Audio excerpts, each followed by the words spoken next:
Peace. Welcome to. I'll be getting tongue twisted like a motherfucker. Welcome to Intellectually Foolish. This is your brother Wise Don, and I got some guests in here today. Go ahead and introduce yourself, my brother. Man, y'all know who it is. Your man Stan Roden, the entrepreneur, your favorite entrepreneur's favorite entrepreneur. Okay. Period. And I'm Simone, owner of Access to Assets. Hey, Love it, love it. hey, my brother got that Barry White boy. He finna had these girls drop the panties off of their motherfucking ass, man. So tell us about yourself, man. Man, a little bit about me. Born and raised in Las Vegas. One of the What? few. Yeah. You know Before I what I'm let you saying? finish, man, what side of town, man? What school you went to? I actually went all over. So Okay. I went to school in elementary. I started in Northtown. Then middle school, I went to the west side. And then high school, I went to the east side. What's See, y'all high school on the brethren. east side? I went to Vegas, Word. What where you graduate? 05. 05? Okay. Yeah. She's My a folks in there fellow went there. Las Vegas. Is that right? Yeah, man. Yeah. I was at El Dorado though, man. My folks was at Vegas, man. Oh, okay. Yeah, they was Okay, at yeah, Vegas. so- But go ahead, bro. I'm gonna Yeah, let you finish. I mean, I'm gonna let you it's, finish. it's funny, like when people ask me that, I used to be like, say it like 05, because I'm so, I was young, but now it's kind of like we're in that age bracket. Yeah. It's like, it's not so young no more. Yeah, you now. the old Like, cat. I'm like 05. But yeah, now, man, a little bit about me. Like I said, just born and raised in Vegas. Entrepreneur. I've always had a little bit of entrepreneurial spirit in me. Like anybody who knows me, they been like, "Oh, you doing something else?" Like if I think it could make some money, Yeah. I'm gonna try it. Whether it's legal, moral, and ethical. Even though I tell people I sold drugs for about 2 weeks. That was as long. What as made I- you stop? I was paranoid. I was like, this ain't for me. okay. You know how you gotta know what's for you Yeah. and what ain't for you. I was like, every time somebody got behind me, I'm like, that's the police. No matter what kind of car they was driving. Like he undercover. I'm like, that's the police. That's the police. I'm going to jail. I think I might have I ain't even had nothing but an ounce of weed in the car. Like, I'm going to jail. That's it. So I sold the rest of it. I was like, you know what? Yeah, I'm not a criminal. I'm not a criminal. It's not for me, huh? Yeah, no, I'm not a criminal, man. Let me get out of this. But I've done some. I've had a kiosk in the mall. I did life insurance. Did forex like everybody else. I'm pretty sure. And now I just feel like I'm just now coming into my own. Like all of those other things I was brought into by somebody else. Somebody introduced me to that, and it sounded good. I've done a different multi-level marketing companies, and it's like, but now I finally hit my stride in about 2021 when I came up with this brand, Mind on a Million. And from there, man, I've just been focused on carving out my own niche and just, finding out who I am, what I want, and helping people, man. That's dope. That's So dope, what's bro. the message behind the brand Mind on a Million? 'Cause I know you have your book that you actually have here. You've had events. Like, what's kind of the whole message behind Mind on a Million? Mind on a Million, basically, to me, it's all about mindset, right? And that's what my biggest push is, because I think that's one of the biggest gaps of our people is our mindset. I just put a post up maybe like 2 days ago. I said, your life is only as good as your mindset. And a lot of us, we go through life, different scenarios, different traumas, different upbringings, and we're just sort of beat down, especially being black in America, right? So we're taught we're not good enough. We always got to work harder to get what we want. So our mindsets ain't right. And I'm working very diligently to improve the mindset of the people so we can understand how powerful we truly are, and for everybody else, it's whatever that million means to you. Like to some people, it may sound like money, right? Like keeping my mind on $1 million, but it's more than money. It's deeper than that. Like it's whatever it means to you, whether it's keeping your mind on 1 million followers, if that's what you desire to have, whether it's keeping your mind on 1 million when it comes to your health, if it's keeping your mind on 1 million when it comes to, your peace, whatever that means to you. That's what the brand stands for. Just keeping your mind solid, keeping your mind on a high level. That's dope. That's dope. And so, obviously, you're a serial entrepreneur. You've done a bunch of different things. Long-term vision, do you see yourself just mainly focusing on your Mind on a Million brand, or do you see yourself kind of branching out to do some other things as well? We're also co-own a marketing company, Delaro Marketing and Consulting. We do like graphic design, web design, social media branding, things of that nature.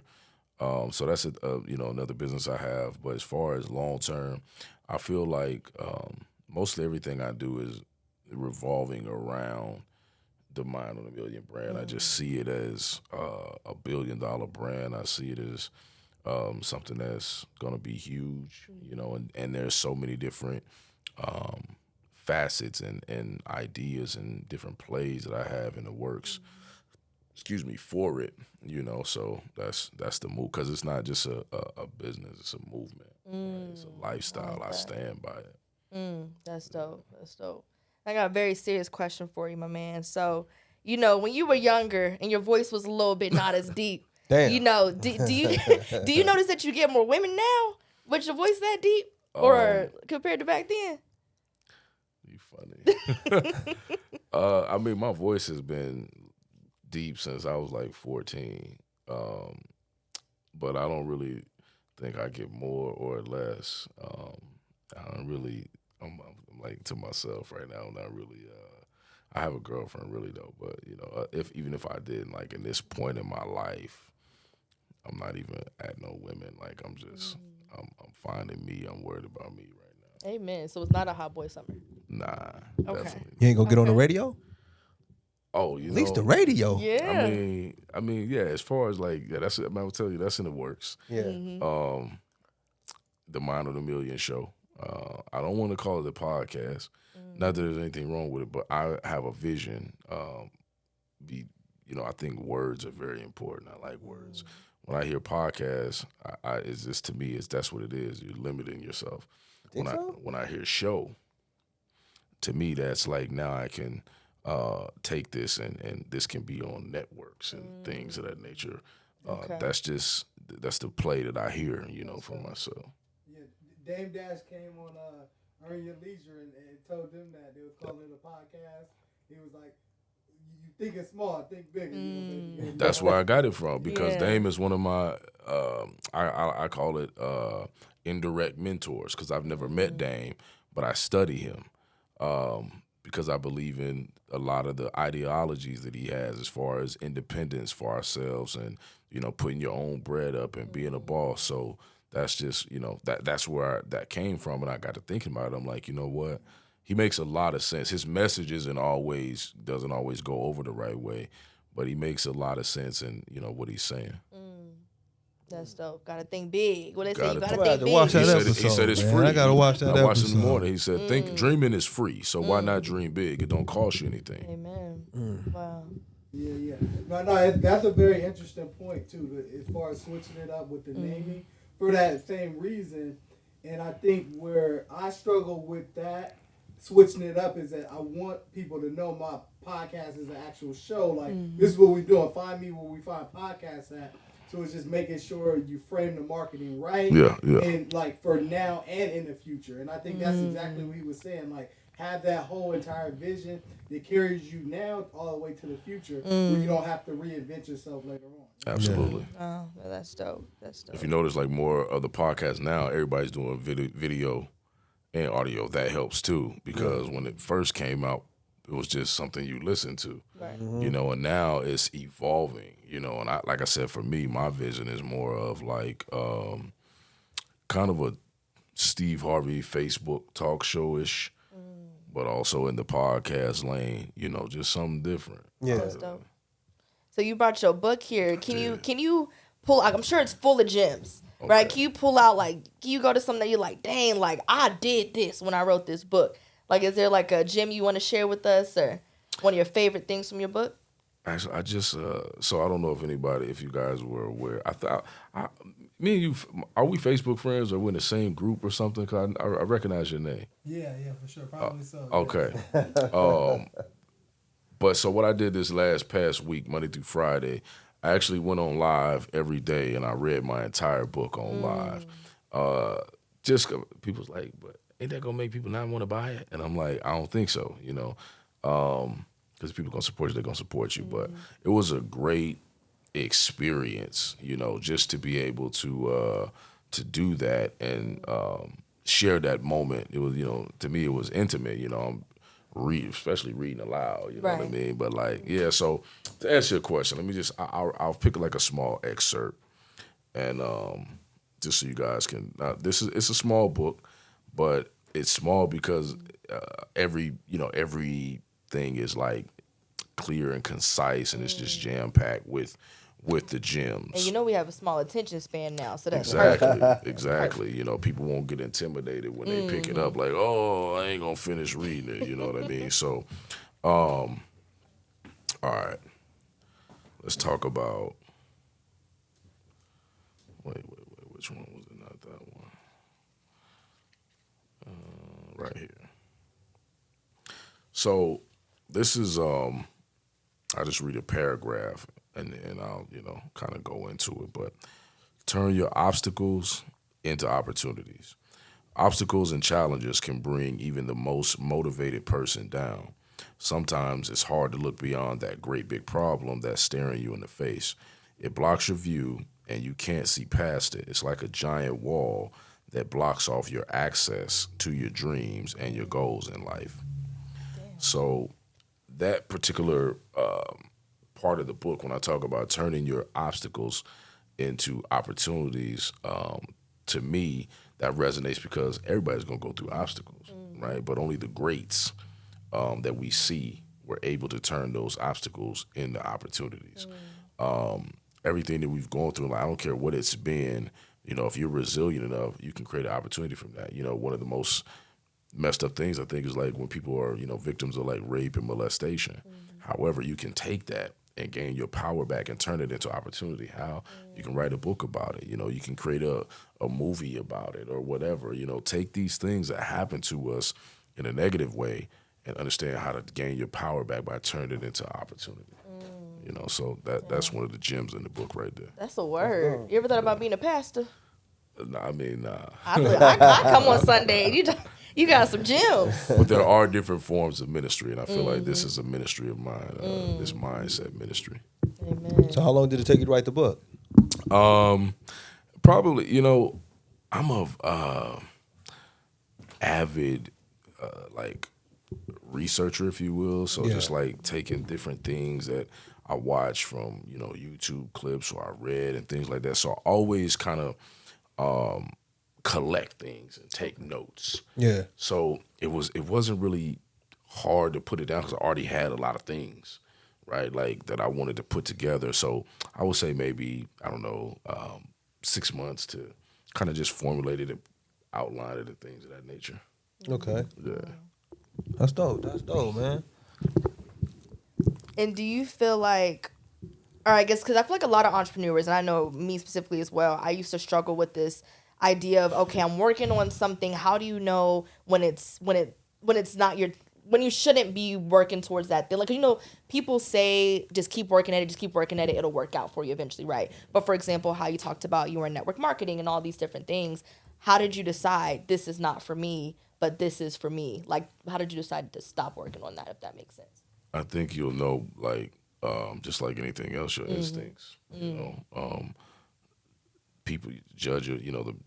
Watch the people around you. See how you feel when you're in those environments. When you leave those environments, I think it'll come to you.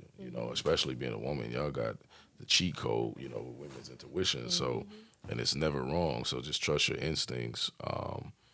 I would say, you want to give something time. Obviously, you don't just give up on it because it's been 3 months and you ain't rich.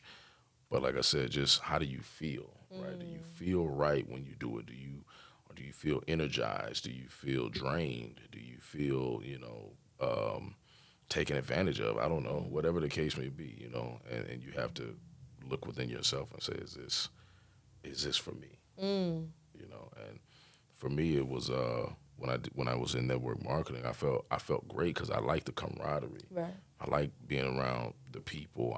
This is where I found mindset in the first place. How I found personal development was because of network marketing. But where it wasn't for me was when I started to lose myself. When I started to move around and do things because other people were doing them. And I'm grown as a mug, and I can say that, and be transparent. Like I was moving to the beat of other people's drums, and a lot of times in network marketing we do. Yeah. And not everybody can admit that, and it didn't feel right to me because I'm a leader.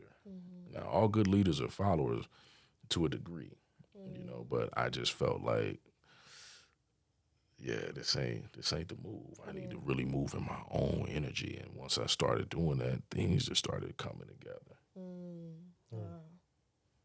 That's dope. That's dope. I see you, man. I see you. You out here shining, man. Man, I'm at the crazy part is I'm just getting started. Yeah. So what you see yourself in about 10 years, man?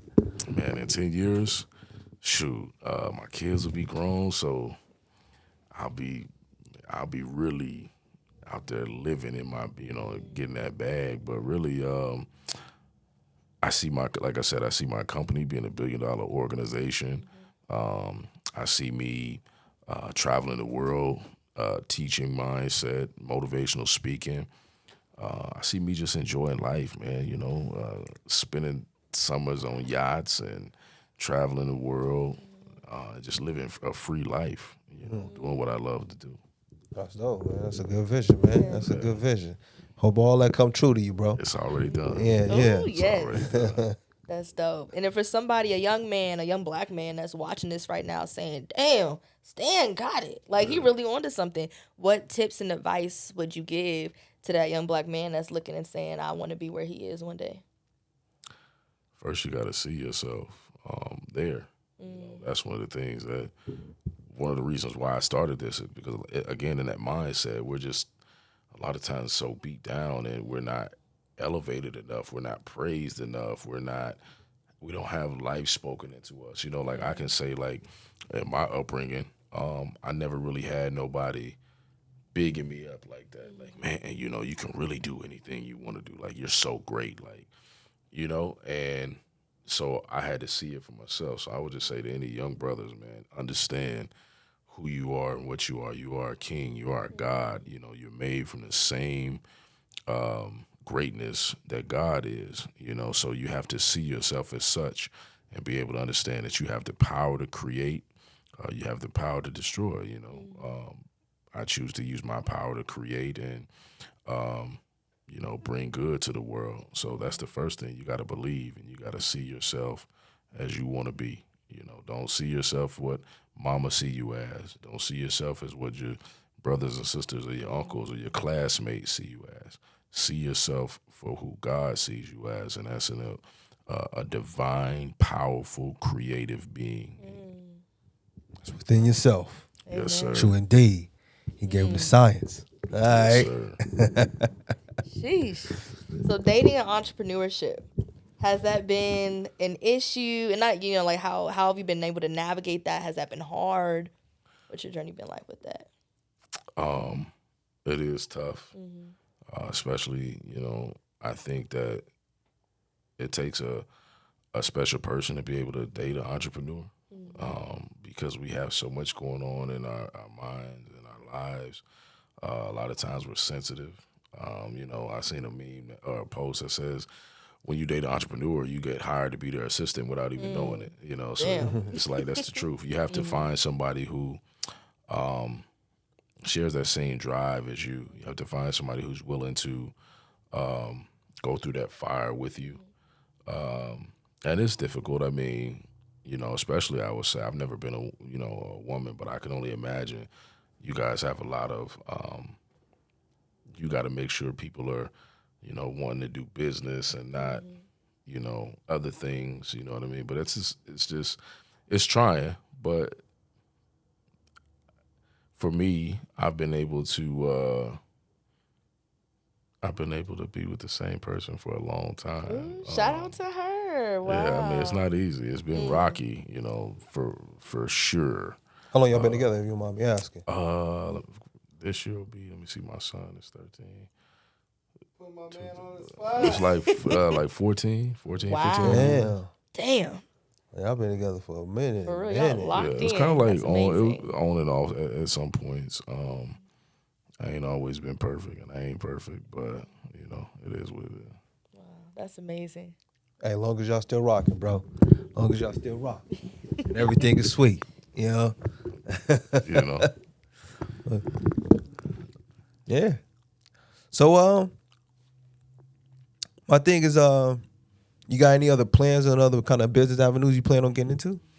So, yeah, real estate. Real estate? That's a Real definite estate man over there. Yeah. play that I plan on getting into. I actually have it. I have everything lined up as far as like for the next year or two of how all this is going to gel from Mind on a Million, to the next phase. I'm gonna be offering, coaching and different things like that, just putting people on game about business, and then from there, we're gonna get into real estate development, not development, but investing. A mentor of mine is heavy in the real estate game. He's invested in properties in Cleveland, Dallas, a few different areas. He actually is a developer though. Like he Yeah. buys the land, builds itself, does all of that. So that's a new play for me that I'm looking, excited to get into. That's What dope. about that took your interest? I've always wanted to own real estate because if you think about it, everything is real estate. Yeah. Like schools, hospitals, somebody owns it, right? Like everything is real estate. So if you can get your hands on real estate and you have generational wealth, and as I continue to just to learn about money, business, everything like that, the way this game is set up, real estate is one of the best things for you to own and invest in, because there's so much that you can do with it. Owning a home, most people want you to own a home because that's the American dream, but not really. There's so much power you can do, the equity and, borrowing against yourself, using that money to go out and do other things, and it's tax free. Yeah. So when you start owning real estate and you can play with that debt and just understanding how to finagle the game, man, it's a great thing to do. That's dope. Do you see yourself being a developer as well, or do you just want to be like, the house is built, I'm owning it? What do you see? You know what?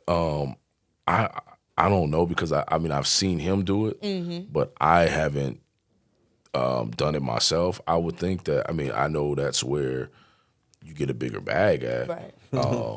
But I would say yeah, because really I probably will end up just following and running the play the same way he's laid it out. Okay. That's another thing about success.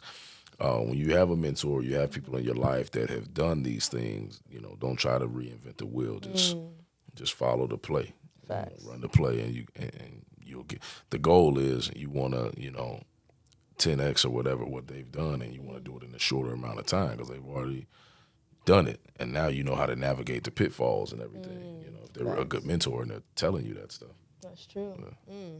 And on the topic of mentorship as well, there's a lot of people who claim to be gurus, buy my 5-day course, buy my, So what's your thoughts on, number one, paying for mentorship, and two, how do you find the right mentor? Like, how do you know who you're giving your money to? These are great questions, by the way. I would say, one, when it comes to how I feel about buying mentorship, to me, that's like probably the best mentorship you can have is paid mentorship. Now, whether you get it from the right person, I can't tell you that. You can vet that person. One thing that they say is, when the student is ready, the teacher will appear. So how did they come into your life? Are you just seeing them hop out of a private plane, so you think that's the person for you? A lot of us get caught in that type of mindset as well. But or do you know them to really have the receipts and do what they're telling you to do? Gotcha. And then some people, to bring a sports analogy in it, like some people are great coaches, but they can't play the game. So we got to be careful with that as well. Like everybody just because they may not have the multi-millions yet, it don't mean they can't teach you and help you get it. It's Right. just, because what worked for one may not work with somebody else. So, but as far as the paid mentorship, you have to, because what happens is a lot of times, you become friends, and the closer you get to somebody, the less you start to respect them. Yeah. But when you pay for something and you keep it business, that level of respect always has to be there. So I'm a big proponent in mentorship. I believe that everybody needs a mentor, at least, if not several mentors. Because like I said, the goal is for the mentor should be to help you 10x what they've done and to do it in a faster, a faster time span. So if they did it in a year, you should be able to do it in 6 months. Damn, that's like a that. word. I like that. Anything else, y'all? You know what I'm saying? Got a question for?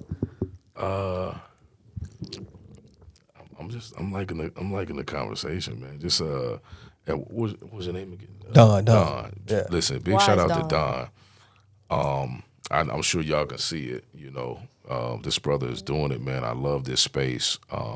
Big shout out to the it's Intellectually Foolish. I love that name too. For having me, man. Like I love seeing my people do good. It just does something to me, man. I really like seeing my people do good. So if we could all just have that mentality around each other, there's enough for everybody to eat. Yeah. There's no need for us to be in competition. I put up a poster today as far as that, like, authenticity is your strongest weapon. So there's no competition ever. I don't care if that person is in the same lane as you or not. There's no competition because he can't be you and you can't be him. Indeed. And vice versa. So if we could all just understand that, but that, again, that's a part of that mindset.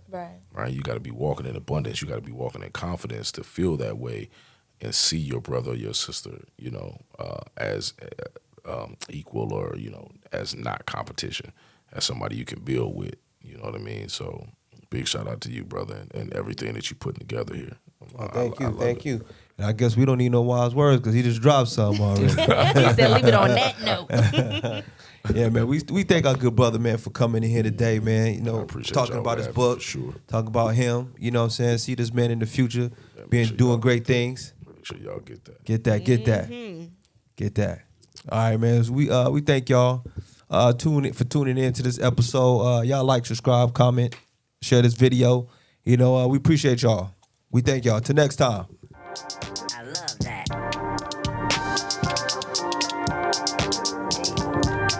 You got your outro for your podcast.